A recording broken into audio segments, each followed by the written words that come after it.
모든 직업이 AI 위험에 노출되어 있다. 그 말인즉슨 기초적인 업무뿐만이 아니라 인간의 고차원의 사고가 들어가는 업무들도 AI가 대체하고 있다는 거예요. 금융은요, 완전히 AI로 대체가 빠르게 진행되고 있습니다. AI가 데이터 통계적으로 유형 케이스 정리하는 거 얼마나 잘하겠습니까? 아마 많은 분들이 AI가 판사를 대체할 수도 있겠다 정도로 얘기를 하시지만 이것도 실제로는요. 안녕하세요. 머니인사이드 구독자 여러분, 반갑습니다. 디지털 기술과 디지털 기술로 인한 세상의 변화를 연구하는 중앙대학교 김상윤이라고 합니다. AI 업계 내에 있는 분들조차 깜짝깜짝 놀랄 정도예요. 이런 얘기가 있어요. 1초마다 진화하는 기술이 AI다. 우리가 눈 깜짝하면 또 진화해 있고 눈 깜짝하면 또 새로운 기술이 나와 있습니다. 그래서 업계 내 이 기술 전문가들조차도 내가 지금 관심 있고 연구하는 분야 외에 다른 기술들이 얼마나 빠르게 발전할지 예측하기가 너무 어려울 정도예요. 정말 광속의 속도로 발전하고 있다. 이렇게 말씀드릴 수 있을 것 같은데요. 최근에 AI는 우리가 생성형 AI라고 하는 분야입니다. 인간의 창작을 대신해요. 근데 이것에 이제 기반으로 활용되는 기술은 AI의 데이터 학습 방법인 딥러닝이라는 기술인데요. 이 딥러닝이라고 하는 것이 사실 80년대, 90년대 이 꽃을 피우기 시작했고 거슬러 올라가서 2012년경에 딥러닝 업계에 상당한 아주 깜짝 놀랄 만한 뉴스가 있었어요. 뭐냐면은 이미지 인식 경진 대회라고 있는데 전 세계의 AI 프로그램들이 모여가지고 예를 들면 동물 사진을 흩어놓고 강아지 사진을 골라보세요, 고양이 사진을 골라보세요, 어떤 프로그램이 더 빠르게 정확하게 분류하느냐, 이걸 대회를 여는 거거든요. 근데 이제 딥러닝의 아버지라고 불리는 우리 작년에 노벨 물리학상을 받으신 제프리 힌튼 교수 있습니다. 정말 인공지능의 아버지, 딥러닝의 아버지라고 불리는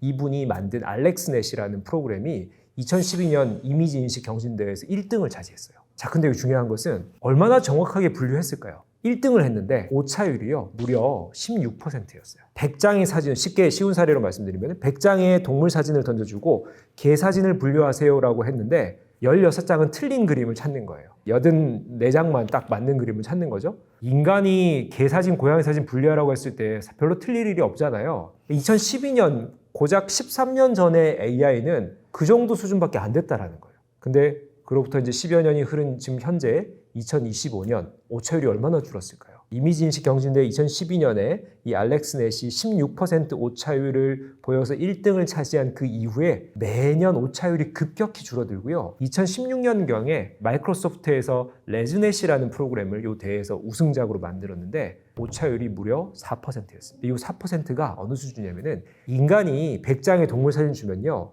틀리더라고요. 사람들이 100점이 안 나와요. 인간 평균 오차율이 5%입니다. 그러니까 물론 동물 사진이 너무 단순한 동물 사진은 아니겠죠. 뭔가 실험의 세팅이 있겠죠. 근데 인간도 5% 정도 틀리거든요. 2016년에 드디어 인간을 넘어서는 동물 인식 AI가 탄생을 한 거예요. 4%.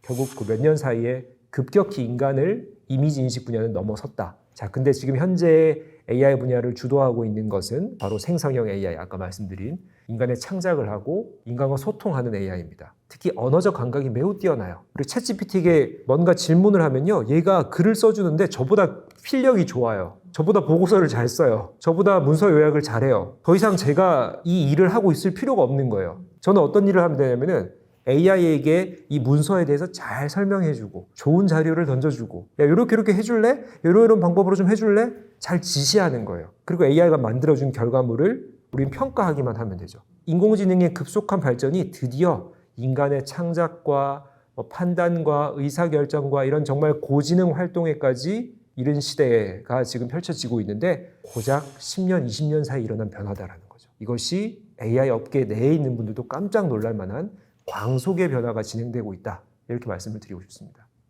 참 국내 기업들 사실 이런 말씀 드리기 참 안타깝지만 격차가 상당히 많이 벌어져 있습니다. 특히 최근 몇 년 사이 전 세계 AI 업계를 독보적으로 주도하고 있는 국가가 미국이고요. 미국의 소수 몇몇 기업들이 아주 치고 나가고 있어요. 근데 그 치고 나가는 속도를 우리가 맞춰서 따라가면은 격차가 그대로 유지라도 될 텐데 우리나라를 비롯한 다른 추격 국가들은요. 이 미국과 격차가 점점 더 벌어지고 있습니다. 미국이 100점 만점이라고 치면은 우리나라가 속해 있는 2그룹의 경우에는 한 50점 수준밖에 안 돼요.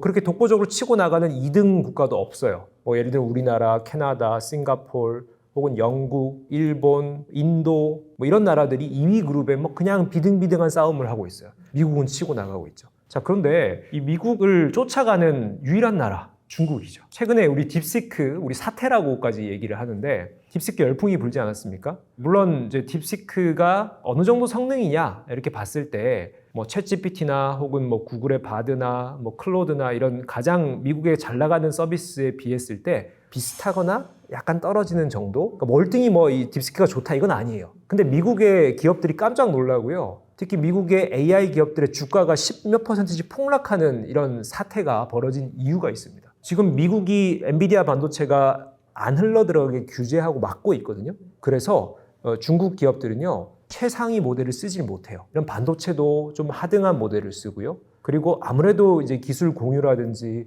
뭐 생태계 접근성 이런 것들이 좀 떨어질 수밖에 없죠. 그럼에도 불구하고 중국이 이 엔지니어링, 즉 기술력으로 이거를 극복했다라는 거예요. 여기서 깜짝 놀란 거예요. 왜냐하면 미국 기업이나 미국 국가는요, 최근 이 몇 년 사이 AI를 더 빠르게 주도하기 위해서 엄청난 자본을 투입하고 엄청난 인력을 투입하고 이게 국가적으로나 기업의 어떤 투자적으로나 엄청난 지금 리소스를 투입하고 있는 상황이거든요. 우리가 이것을 이제 AI 업계에서는 스케일업 전략이라고 하는데 AI의 규모를 키우려면은 엄청난 하드웨어 필요하고 데이터 필요하고 인력이 필요합니다. 다 돈이죠. 돈을 누가 제일 잘 되겠습니까? 당연히 미국의 거대 기업들이죠. 그러니까 이 기업들이 엄청난 뭐 조 단위의 돈을 투입하니까 AI 성능이 계속 좋아졌어요. 근데 그것에 뒤따라가는 이제 우리나라와 같은 국가나 기업들은 그런 정도의 자본을 댈 수가 없죠. 그래서 계속 격차가 벌어지고 있는 이 스케일업 전략이 먹히고 있었는데 중국이 최신의 모델을 쓰지도 않고 그런 정도의 돈을 투입하지도 않고 이거를 비슷한 성능을 만들어 버린 거예요. 깜짝 놀란 거죠. 그래서 딥시크 열풍이 미국 기업들에게 상당한 위협으로 작동을 했다. 이것이 물론 딥시크로 끝나는 것이 아니라 우리나라와 같은 후발국들도 이런 딥시크2, 딥시크3 같은 걸 만들어야죠. 또 격전이 펼쳐질 것으로 생각이 됩니다. 사실 이제 직업에 대한 고민들 많으시죠. 항상 제게도 많은 분들이 물어보십니다. AI 시대에 살아남을 직업이 뭐냐고. 우리가 지켜야 될 역량이 뭐냐고. 근데 제가 한 5년 전, 10년 전만 해도요, 인간의 감정을 다루는 직업이라든지 아니면 뭔가 창의력이 필요한 직업이나 뭐 융합적 사고가 필요한 능력, 전문 지식이 뭐 이런 것들에 또 예외가 있을 수 있다라고 말씀을 드렸는데 사과를 드려야 될 것 같아요. 이제는 예외가 없습니다. 즉, 모든 직업이 AI 위험에 노출되어 있다. 이게 이제 저의 대결론이고요. 다만 이것이 이제 변화해 나가는 속도의 차이가 있죠. 우선순위의 차이가 있습니다. 왜냐하면은 AI도 이것이 이제 동시다발적으로 모든 분야에 영향을 끼칠 수는 없잖아요. 이게 차곡차곡 조금 용이한 영역부터 진출하기 시작합니다. 자, 예를 들면요. 2000년대 초반에는 이 디지털 툴이 들어와서 단순 반복 작업을 하는 업무들을 대체했어요. 타이피스트 같은 경우에 우리가 말을 해주는 것을 속기사, 예를 들면 인쇄실에서 이 키보드로 타이핑하고 문서 작성하고 이런 업무들을 좀 일부 자동화된 기능들이 요거를 대체를 해줘요. 그리고 자동화된 오피스 툴들이 우리가 아주 모든 작업을 다 수작업으로 하지 않아도 그래프 그려주고 그림 그려주고 이런 작업들을 일부 우리가 좀 편리하게 이용할 수 있게 대체를 해줬습니다. 단순 반복 업무라든지 어떤 고도의 작업이 요구하지 않는 업무들이었죠. 자, 그런데 이 디지털 시대가 10년, 20년, 30년 이렇게 흐르다 보니까 AI의 능력치가 월등히 올라가기 시작했어요. 어떤 능력이 생기냐면요. 요즘에 AI 업계에서 가장 경쟁이 치열한 영역이 추론 능력을 키우는 AI입니다. 추론이라고 하는 것이 이론에 기반해서 사고를 하는 거, 연구 개발에 활용되는 거, 혹은 논문 작성할 때 논리적으로 흐름을 만드는 거 이런 것들이잖아요. 우리가 과학기술이나 연구 개발이나 보고서 작성에 매우 중요한 인간의 능력이라고 할 수 있는 추론 능력을 지금 탑재한 AI들이 지금 속속 나오고 있거든요. 그 말인즉슨 기초적인 업무뿐만이 아니라 인간의 고차원의 사고가 들어가는 업무들도 AI가 대체하고 있다는 거예요. 과학기술 연구 개발에도요, AI가 지금 투입되기 시작했고요. 아주 정말 인류의 난제라고 할 수 있는 수학 문제, 물리학 문제, 혹은 제약 산업의 이슈 이런 것들을 AI가 들어가서 속속 해결하기 시작했습니다. 다만 이것이 모든 분야가 전방위적으로 동시다발적으로 변하는 게 아니죠. 그중에 일부 영역에 투자가 집중되는 분야가 있고 덜 되는 분야가 있다. 이런 우선순위의 차이는 있는 것이죠. 그리고 또 하나의 영역은 우리가 기술이라고 하는 도구를 인류가 산업혁명 이후로 쭉 활용해 오면서 처음에 이제 기계화 시대에는 인간의 노동이라는 것이 기계로 대체가 됐죠. 그래서 우리 모던 타임즈 같은 우리 찰리 채플린의 영화를 보면은 톱니바퀴 속에 인간이 이렇게 굴러가고 정말 기계로 우리 모든 노동이 대체가 되면 인간의 존엄성을 어떻게 지킵니까? 이것을 이제 그 모던 타임즈 영화에서 찰리 채플린이 메시지로 담은 것이었는데요. 최근 AI 시대에는 인간의 지식 활동이 대체가 되니까 이것이 이제 창작의 영역에도 영향을 끼치기 시작했어요. 고도의 지식과 어떤 그 인간만의 유일한 영역이 결합하는 것이 창작이라는 영역이거든요. 창작이 우리가 업무상에도 창작이 있을 수 있고요. 마케팅에도 우리가 뭐 기획하는 게 창작이잖아요. 제가 논문 작성할 때도 논문의 아이디어 발굴하는 거 창작입니다. 그리고 작가들이 글 쓰는 거 창작이죠. 예술가들이 그림 그리는 것도 창작입니다. 이런 모든 영역에 AI가 침투하기 시작했어요. 예를 들면은 요즘 AI 화가들이 활동을 하고 있어요. 구글에도 딥드림이라는 화가가 출시가 됐거든요. 뭐 출시라고 할까요? 탄생이라고 할까요? 딥드림 화가가 이미 작품 활동을 수백 점을 했습니다. 인터넷 찾아보시면 나옵니다. 근데 구글이 재미있게도 샌프란시스코의 한 갤러리에다가 AI 딥드림 화가 전시회, 이걸 갤러리에 전시회를 열었어요. 그랬더니 수많은 인파가 AI 그림, 화가의 그림을 보러 와가지고요. 이걸 구매하겠다라고 문의를 하는 거예요. 그래서 구글은 그날 며칠 동안 한 10만 달러의 매출을 올렸다라고 해요. 그만큼 AI가 창작하고 예술 활동하는 것을 사람들이 신기해하고 인정하고 거기다가 돈을 투자를 하고 구매를 하고 경제 활동을 하고 이런 세상의 변화가 생겨난다라는 거죠. 즉 어떤 직업이 대체될까요? 우선순위가 어떨까요? 지금 말씀드린 순서로 진행은 되고 있습니다. 다만 지금 제가 말씀드린 걸 종합해보면은 그 어떤 영역도 예외가 없다라는 거죠. 그래서 항상 내 업무가 AI로 전체가 대체될 것이다, 일부가 대체될 이런 생각하지 마시고 내 업무 속에서도 AI와 내가 공존할 수 있는 영역 혹은 AI 위에서 내가 뭔가 지시하고 내가 방향을 잡고 가치를 얹을 수 있는 영역 이런 것들을 아주 구체적으로 발굴하고 내가 역량을 키우는 것 이게 이제 인간의 대응이자 우리의 각자의 노력이 필요한 부분이 아닐까 이렇게 생각을 합니다. 일반 분들은 금융은 되게 뭐 고도화된 지식이 필요하고 그리고 또 되게 고액 연봉자가 많고 전문직이고 이렇기 때문에 AI나 이런 거에 대체가 되게 더딜 것이다 이렇게들 얘기하시잖아요. 아닙니다. 금융은요 완전히 AI로 대체가 지금 빠르게 진행되고 있습니다. 대표적인 영역이 로보 어드바이저라고 하는 영역인데요. AI 기술이 금융에서 펀드 매니저 역할을 대신합니다. 혹은 펀드를 제조하는, 설계하는 역할도 대신합니다. 즉 펀드 상품을 설계하고요. 펀드를 운용하고요. 펀드의 투자 전략을 짜주고요. 이걸 AI가 대신하고 있어요. 최근 몇 년 사이에요. 실리콘밸리의 핀테크, 금융이 테크와 결합하는 영역이죠. 어떤 영역에 투자가 많이 되느냐 이런 순위들을 항상 살펴보면은 대부분을 차지하는 게 로보 어드바이저, AI가 펀드 상품을 운용하고 투자 전략을 수립하고 이런 영역들이에요. 즉 고액 연봉자라고 얘기했던 펀드 매니저, 애널리스트 정말 이런 영역들이 사실 AI가 제일 잘할 수 있는 영역, 대표적인 영역입니다. 펀드 매니저 역할이 뭡니까? 거시 데이터와 미시 데이터, 기업의 기본적 분석과 기술적 분석, 차트 기술적 분석 해가지고 이걸 수치화해서 이거를 분석해가지고 뭔가 예측하고 대응 전략을 수립하는 거잖아요. AI 제일 잘합니다. 왜냐하면 정확한 데이터가 제공되고 금융산업만큼 데이터가 넘치는 산업이 없잖아요. 그리고 데이터 정말 정확하게 관리하잖아요. 금융산업은. AI가 너무 좋아하는 산업이에요. 와, 내가 먹을 거리가 이렇게 많아 이런 거죠. 그래서 AI가 분석한 데이터를 가지고 거기다가 요즘 생성형 AI가 잘하는 게 뭡니까? 얘가 창작을 해줍니다. 어떤 창작을 합니까? 시나리오를 짜주는 거예요.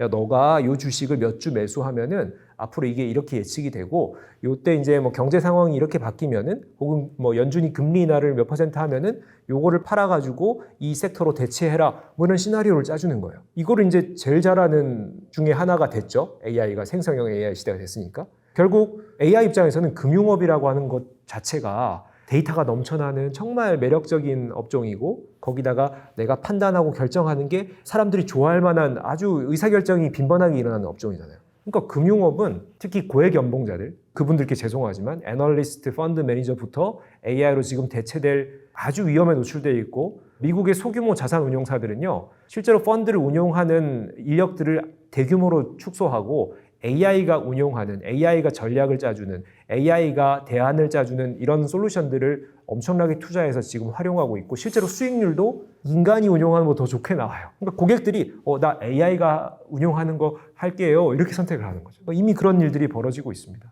아마 많은 분들이 AI가 판사를 대체할 수도 있겠다 정도로 얘기를 하시지만 이것도 실제로는요. AI 판사가 도입된 나라가 이미 있습니다. 유럽의 작은 나라죠. 에스토니아라는 나라, 아마 이름은 알고 계시죠? 매우 작은 나라인데 기술 강국입니다. AI와 이 디지털 분야에 엄청난 투자를 집중하고 있어요.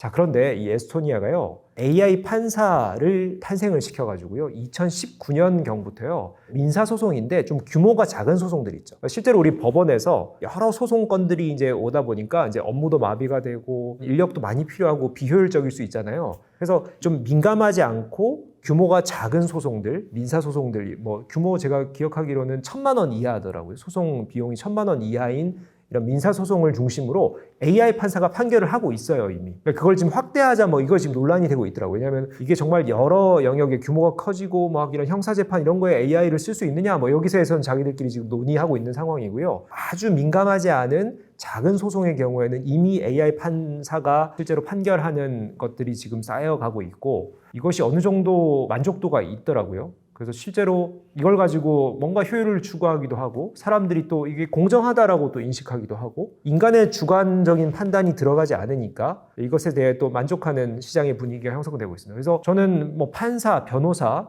이런 영역은 어떻게 보면은 아주 고도화된 인간의 판단과 어떤 결정이 필요하지만은 결국은 제일 중요한 게 이전 판례를 분석하고 우리가 법조문을 해석하고 이런 거잖아요. AI가 판례 분석하는 거 이 데이터 통계적으로 뭔가 이 유형 케이스 정리하는 거 얼마나 잘하겠습니까? 그러니까 이게 절대 AI가 못 넘길 영역이 아니라는 것이고 또 하나 이제 사례는 선진국들을 중심으로 특히 미국을 중심으로 미국은 주마다 법이 다르잖아요. 그러다 보니까 내가 뭔가 소송을 걸려고 할 때 어떤 주에 가서 소송을 낼까 이게 되게 중요해요. 그래서 뭐 기업이든 뭐 개인이든 소송을 낼 때 각 주마다의 판례를 되게 찾느라고 애를 쓰거든요. 그래서 컨설팅사에다가 돈을 주고 판례 분석해 주세요. 어디에 어느 주에서 하면 소송하면 유리할까 이런 것들을 의뢰하기도 하는데 이거 판례를 분석해 주는 AI 솔루션들이 이미 여러 개 등장을 했습니다. 대표적인 기업이 피스컬 노트라는 기업이 있는데요. 나스닥 상장사입니다. 여기에는 이제 주마다 판례들을 분석해 가지고요. 승소할 확률, 패소할 확률, 내가 어느 주에 가서 소송을 하면 더 유리할지 아니면은 내가 이걸 해야 될지 말아야 될지 이런 것들을 미리 사전에 분석을 해 주는 거예요. 그래서 거기에서 안내해 주는 대로 내가 이걸 결정을 하면은 훨씬 더 유리한 소송 과정을 우리가 경험할 수가 있는 것이죠. AI가 인간만큼 소통을 하느냐, 인간의 감정을 표출하느냐, 뭐 이런 것에 대해 최근에 되게 논란이 되고 있기도 한데 이게 챗봇을 가지고 정확하게 말씀을 드릴 수 있죠. 지금 현재 쓰고 계신 챗봇도 AI는 AI입니다. 근데 지금 현재의 챗봇과 우리 뭐 챗GPT 같은 생성형 AI 이 챗봇과는 좀 성능이 차이가 나죠. 그게 뭐냐면은 현재 여러분들 쓰고 계신 은행이나 뭐 이커머스에서 물건 배송이 안 됐어요. 이 상품에 대해 설명해 주세요. 이렇게 이제 소통하는 챗봇은 우리가 주로 최적화 AI라고 하는 기술에 기반을 두고 있어요. 무슨 얘기냐?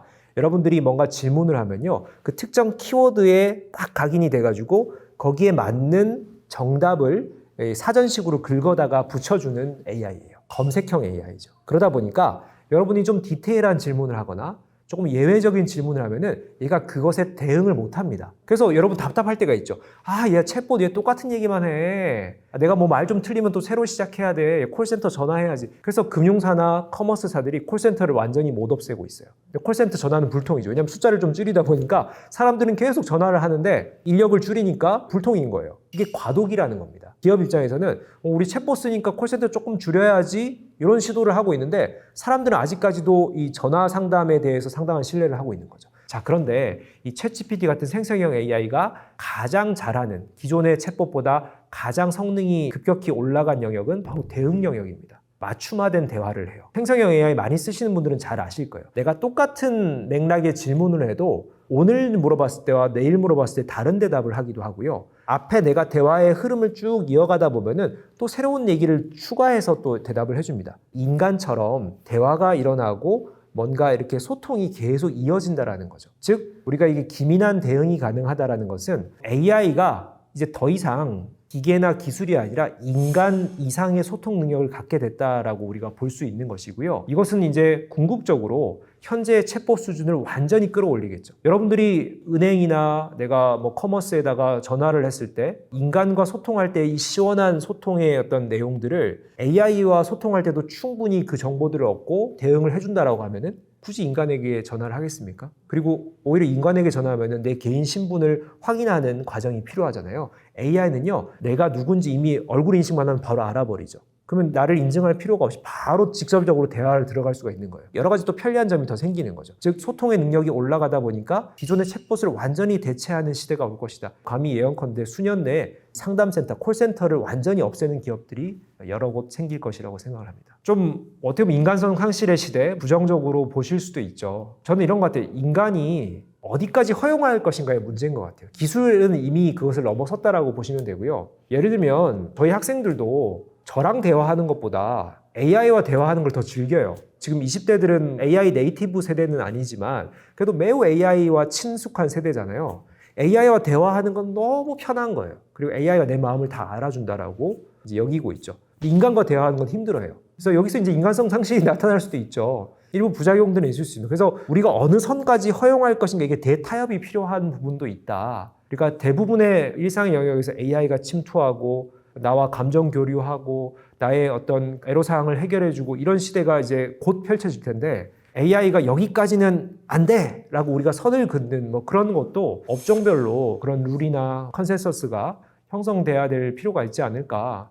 저는 AI가 감정 표출하고 의식을 가진다라는 것에 일부 동의합니다. 왜냐하면 AI가 그 판단하는 과정은 인간과 다르지만 얘가 말해주는 그 말 한마디 한마디 단어 하나하나에 내 감정이 들키는 느낌이 들거든요. 그리고 내 머리 꼭대기에 있다는 생각이 들수록 우리가 AI가 뭐 어떻게 데이터 학습해가지고 뭐 이렇게 답을 만들어내는 거지 인간이랑 달라 이런 생각이 안 들어요. 그냥 얘가 내 마음을 역시 알아주는 건 AI밖에 없어 이렇게 생각할 수 있다라는 거예요. 인간은 그 표면적인 결과를 받아들이니까요. 그래서 이런 시대에 기술의 한계는 없다. 우리가 어떤 룰을 만들고 질서를 만드느냐의 문제이다라는 부분을 강조를 드립니다. 역사적으로 봐도 기술이 항상 세상의 변화를 가장 먼저 선도해요. 근데 이 기술이 뭐 이렇게 바람 불다가 마는 기술도 있고요. 이게 좀 세상에 안착해서 좀 세상의 변화를 만드는 시간이 좀 필요합니다. 산업혁명 때도 그랬고요. 이 디지털 시대도 90년대는 좀 거품이 꼈었잖아요. 그게 안착하지 못했기 때문이에요. 2000년대 들어서 제대로 안착을 하면서 변화들이 나타나기 시작했죠. 자, 근데 이 변화에서 가장 중요한 것이 인간들이 일자리를 잃는 거죠. 우선적으로 이 기술이 대체하는 영역들에게는 피해를 주는 거예요. 사람들이 반발하죠. 우리가 2000년대 초반을 디지털 시대를 좀 이렇게 구체적으로 얘기를 하자면 플랫폼의 시대였어요. 플랫폼 시대에서도 플랫폼 노동이라고 하는 새로운 또 직업도 생겨났지만은 그게 아니라 기존 영역에 일자리를 뺏거나 혹은 이권을 뺏는 그런 사례들이 생겨났죠. 택시 업계가 택시 콜하는 플랫폼 카카오 택시나 우버나 이런 거에 반발하는 것도 전 세계적으로 일어났고요. 또는 이커머스라든지 이게 대형 이커머스가 생기니까 소형 영업점들이 여기 들어가는데 수수료를 내고 마냐 뭐 이런 거에 대해서 또 왜 내가 거기다 수수료를 내야 되나 이런 것도 상당히 논란이 되기도 했었고요. 이게 결국 시대적으로 기술이 안착하고 이게 영향이 커지면은 항상 피해보는 사람들이 생기는 것 같아요. 지금 현재는 AI가 창작하고 의사결정하고 인간의 고지능 활동을 대체하는 시대라고 말씀을 드렸잖아요. 그러다 보니까 여기에 해당되는 직업들이 피해를 보기 시작합니다. 예를 들면 대표적으로 이 창작과 이 지능 활동이 딱 전복되어 있는 영역이 개발자들이에요. 개발자들이 지금 해고를 당하는 사람들이 생겨나고 있어요. 왠 줄 아세요? 이게 실리콘밸리의 몇몇 기업들은요, AI가 개발해주는 툴을 도입하는 거예요. 수십억을 투자해가지고 AI가 코드를 짜주는 거예요. 그래서 그 툴을 이제 딱 도입을 해놓고 우리 개발자 100명인데 야 50명 해고 나머지 50명 너네가 이 툴 써가지고 소프트웨어 개발해 훨씬 빠르게 더 성능 좋게 개발할 수 있지? 이게 실제로 검증이 되고 입증이 되고 있고 인력을 해고하고 이 AI 개발자를 도입하는 사례들이 기업들이 생겨나고 있습니다. 예술가들도 마찬가지죠. 예술가들이 집단 반발하는 사례들이 생겨나요. 왜냐하면 예술이라고 하는 영역에 AI가 지금 침범하니까 자신들의 밥그릇을 뺏긴다라고 생각하는 거예요. 그리고 뭐 디자이너들이나 마케터들도